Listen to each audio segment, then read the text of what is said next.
Whenever an ancient structure in Africa leaves the modern world speechless, there seems to be one question that comes up again and again. Could Africans really have built this? And when the answer seems too extraordinary for some people to accept, suddenly the explanation becomes aliens. Ancient African civilizations are sometimes portrayed as if they simply could not have possessed the engineering knowledge, organization, mathematics, craftsmanship, or imagination required to create monumental structures. And honestly, that idea is not only historically lazy, it is demeaning.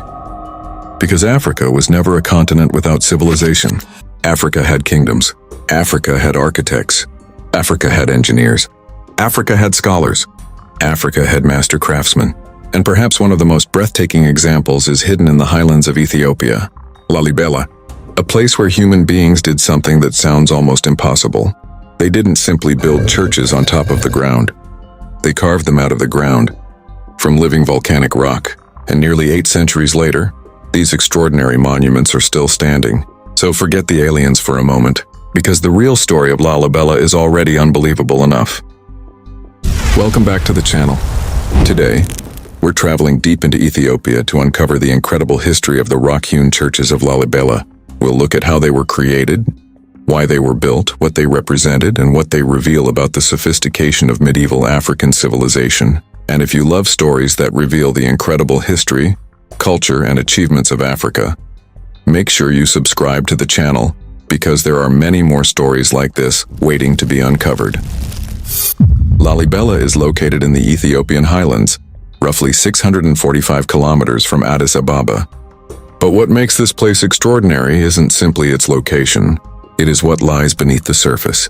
Here, 11 medieval monolithic churches were carved directly into the volcanic rock, not assembled stone by stone, not constructed by stacking enormous blocks. The churches were literally excavated and sculpted from the rock itself. Workers carved downward into the stone, removing enormous quantities of material until the buildings emerged from the surrounding rock.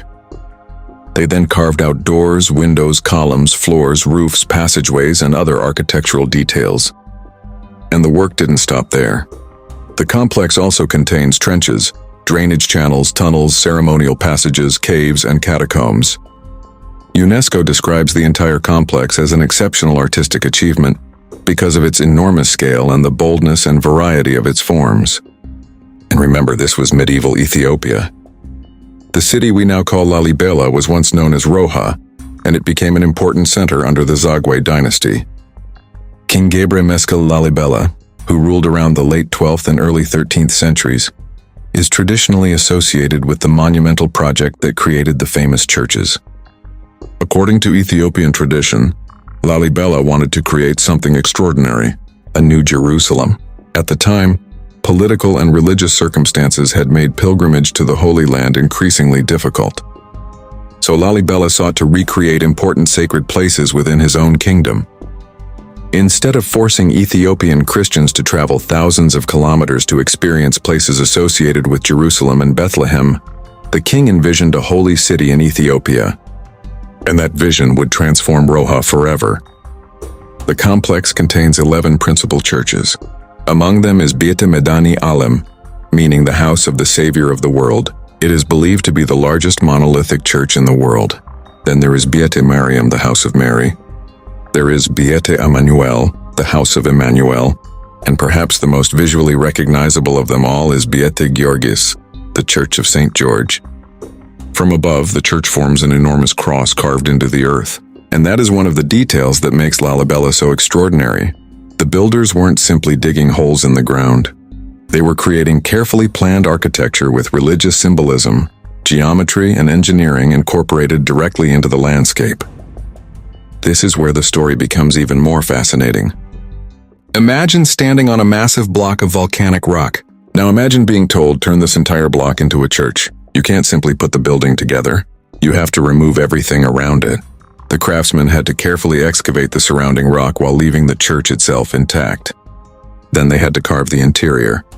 Every doorway, every window, every column, every staircase, every decorative feature. And if someone made a catastrophic mistake in the wrong place, there was no easy way to simply replace the damaged stone. The architecture had to be planned and executed with extraordinary precision. That is not evidence of extraterrestrial technology. It is evidence of human ingenuity. Now let's address the elephant in the room. Why do some people immediately invoke aliens whenever they see ancient African architecture that seems incredibly advanced? The answer is complicated. Ancient astronaut theories have been applied to monumental structures around the world, from Egypt to Mesoamerica and beyond. But there is an uncomfortable pattern when these ideas are applied to Africa. Instead of asking, what did these African people know? Some ask, who came and built this for them? That difference matters.